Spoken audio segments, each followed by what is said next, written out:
একসময় এক দূর পাহাড়ঘেরা গ্রামে বাস করত রতন নামের এক গরিব মানুষ। তার নিজের বলার মতো কিছুই ছিল না, না জমি, না ঘর, না সঞ্চয়। প্রতিদিন ভোরে সে বেরিয়ে যেত জঙ্গল থেকে শুকনো কাঠ কুড়োতে, আর সেগুলো বিক্রি করে কোনোভাবে মুঠো খাবার জোগাড় করত। কিন্তু সেই বছর গ্রামে বৃষ্টি কম হলো, জঙ্গলে কাঠও কমে গেল। রতনের উপার্জন দিন দিন কমে আসতে লাগল। একদিন গভীর দুঃখে সে জঙ্গলের দিকেই হাঁটতে লাগল, যেন গাছপালার ফাঁকে একটু শান্তি খুঁজে পাবে। হঠাৎ সে দেখতে পেল, জঙ্গলের মাঝখানে একটি পুরনো আমগাছের নিচে নরম আলো ঝলমল করছে। আলোটা ক্রমে পরিষ্কার হয়ে একটি রূপবতী পরীর রূপ নিল। রতন এতদিনে অনেক গল্প শুনেছে পরী জিনের, কিন্তু কখনো সামনাসামনি দেখেনি। ভয় ভয় পিছিয়ে যেতে লাগল। পরী হাত বাড়িয়ে কোমল স্বরে বলল, পরী, ভয় পেও না মানব, আমি তোমাকে ক্ষতি করতে আসিনি। রতন, তুমি তুমি কে, আর এখানে কেন? পরী, আমি বনপরী। এই জঙ্গলে যারা সত্যিই দুঃখী কষ্টে থাকে, আমি তাদের কথা অনুভব করতে পারি। তোমার মন অনেক ভারী লাগছে। কি হয়েছে রতন? রতন কিছুক্ষণ চুপ করে দাঁড়িয়ে রইল।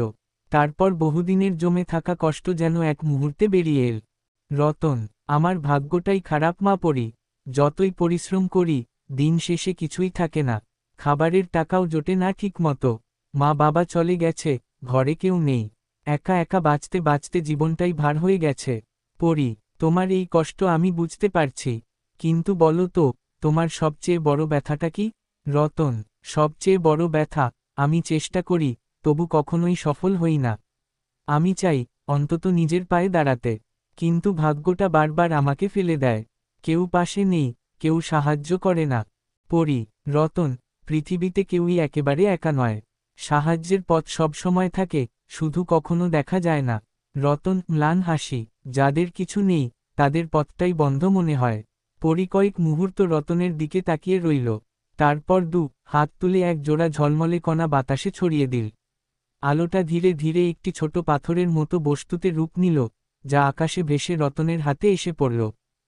পরী, এটা কোনো জাদুর বস্তু নয়, কিন্তু এটা তোমাকে একটি সুযোগ দেবে।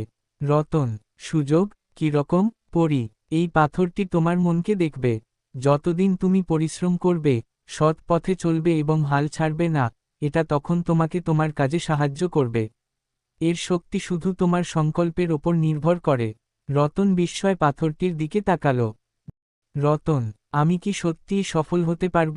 পরী, তুমি যদি হাল না ছাড়ো, তবে আমি নিশ্চিত। কিন্তু মনে রাখবে, শর্টকাট পথে কোনো আসল সাফল্য আসে না। তুমি পরিশ্রম আর সততার পথেই এগোও। রতন, পরীমা, আমি চেষ্টা করব। সত্যিই করব। এতদিন যা পারিনি, এবার চেষ্টা ছাড়ব না। পরী মৃদু হাসল, তার ডানার উপর হালকা নীল আলো ঝিলিক দিল। পরী, ভালো, কাল ভোরে জঙ্গলের পশ্চিম দিকের পথ ধরে যেও। সেখানে একটি পুরনো কর্মশালা আছে, অনেক বছর ধরে কেউ ব্যবহার করছে না। তুমি চাইলে সেখানে কাঠ কেটে ছোটখাটো আসবাব বানানো শুরু করতে পারো। তোমার হাতে দক্ষতা আছে, ধৈর্যও আছে। তোমার পথ সেখানেই খুলবে। রতন অবাক। রতন, আমি তো কোনোদিন আসবাব বানাইনি। পরী, শেখার ইচ্ছা থাকলেই মানুষ সব পারে। আর তোমার এই পাথর, এটা তোমার মনকে শান্ত রাখবে এবং কাজ শেখার পথে তোমাকে আরও মনোযোগী করবে। এটিকে তাবিজ মনে করো না, এটাকে মনে রেখো তোমার নিজের শক্তির প্রতীক হিসেবে। রতনের চোখে জল এসে গেল, কৃতজ্ঞতার, স্বস্তির। রতন, তোমাকে কিভাবে ধন্যবাদ দেব? তুমি তো আমার জীবনটাই বদলে দিলে। পরী, ধন্যবাদ নয় রতন, তোমার নিজের প্রতিশ্রুতিটা পালন করলেই আমার কাজ সফল হবে। পরী ধীরে ধীরে আকাশে উঠে গেল। আলো কমে আসতে লাগল। রতন একাই দাঁড়িয়ে রইল, কিন্তু এবার আর আগের মতো একা লাগল না। পাথরটি তার হাতে নরম আলোয় উজ্জ্বল হয়ে উঠল। পরীর কথামতো রতন পুরনো কর্মশালাটি খুঁজে পেল। জায়গাটি ভাঙাচোরা হলেও তার মধ্যে কাজ করার মতো ব্যবস্থা ছিল। রতন চারপাশ পরিষ্কার করে কাঠ কেটে ছোট ছোট স্টুল, মাটির টুলের স্ট্যান্ড, কাঠের খেলনা বানাতে লাগল। প্রথম দিকে অনেক ভুল করত, হাত কেটে যেত, কাঠ ভেঙে যেত।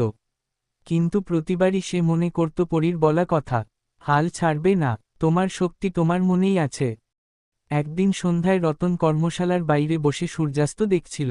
হঠাৎ এক পরিচিত নরম বাতাস বইল। তিনি মাথা তুলতেই দেখল, গাছের ডালে একটি আলো জ্বলছে। সেই আলো থেকে পরীর মৃদু অবয়ব বেরিয়ে এল।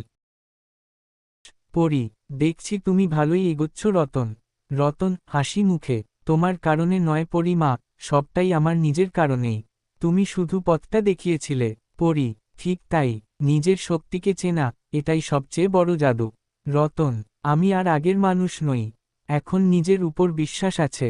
কষ্ট আছে, কাজও কঠিন, কিন্তু এবার আর ভয় পাই না। পরি মৃদু মাথা নাড়ল। পরি, এটাই জীবন রতন, কষ্ট থাকবে, কিন্তু শক্তিও থাকবে। তুমি জয়ী হওয়ার পথেই চলছ। আমি সবসময় আছি, যতক্ষণ তুমি সৎ আর দৃঢ় থাকো। এরপর পরীর আলোটা ধীরে ধীরে মিলিয়ে গেল। রতন আকাশের দিকে তাকিয়ে বলল, রতন, আমি তোমাকে হতাশ করব না, কখনোই না। শেষ কথা। সেদিনের পর থেকে রতন তার কাজ আরও মন দিয়ে করতে লাগল। সে নিজের ছোট ব্যবসা গড়ে তুলল। ধীরে ধীরে জীবনে সুখ আসতে লাগল, তার মুখে হাসি ফিরল।